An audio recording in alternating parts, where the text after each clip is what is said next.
இங்க தமிழ்நாடு சட்டமன்ற தேர்தலை பொறுத்த வரைக்கும் இன்னும் எல்லா கூட்டணியும் இறுதி வடிவம் பெற்றுடுச்சா, எல்லாம் சரியாகி எல்லாரும் தேர்தல் களத்துக்கு பரப்புரைக்கு தயாராயிட்டாங்களான்னா இல்லை. இன்னும் அதிலேயே நிறைய ஒவ்வொரு கூட்டணியிலும் ஒவ்வொரு விதமான பார்வைகள் இருக்கு. அப்படியான சூழல்ல இந்த கருத்து கணிப்பு என்பது களத்தை பிரதிபலிக்கக்கூடிய ஒன்றாக இருக்கிறதா? இப்போ நம்ம அப்படியே அந்த புள்ளியிலிருந்து இதை வச்சுட்டு அப்படியே ரிசல்ட் கொடுத்துடலாமா அப்படின்னு கேட்டால் இல்லை.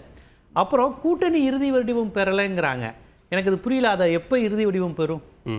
இப்போ நீங்கள் பெறலைன்னா எந்த கான்செப்டில் சொல்கிறீங்க? இப்போ அதிமுக பாஜக கூட்டணி இன்னும் நிறைய கட்சிகள் வரப்போகிறாங்களா? சொல்கிறாங்க. திமுக கூட்டணியும் எங்களோட கட்சிகள் வரும்னு சொல்றாங்க. பாஜகவும் அதிமுகவும் கடைசி நேரத்துல கூட கூட்டணியில கட்சிகள் மாறிய கதைகள் நிறைய இருக்கு. அப்ப இப்ப உள்ள நிலைப்படி இந்த விழுக்காட அவங்க ஏற்றுக்கொள்கிறார்களா அப்படிங்கிற ஒரு விஷயம் வருதுல்ல. இப்ப வரட்டும், இப்ப யார் வருவாங்க? டிடிவி வந்ததை சேர்த்துக்கணும்னு நினைக்கிறாங்களா, சேர்க்காம எடுத்ததுன்னு நினைக்கிறாங்களான்னு கேட்க தெரியல. எனக்கு தெரிஞ்சு நான் டிடிவி வந்தது குறித்து அதான் கருத்து சொன்னேன். தென் தமிழகத்தில் அது பெரிய அளவில் தாக்கத்தை ஏற்படுத்தாது. அதுவும் மாணிக்கராஜா போன்றவர்கள் திமுகவுக்கு போனதுனால திமுகவுக்கு கூடுதலாக இவங்களே ஒரு ப்ளஸ்ஸை தந்துட்டாங்க.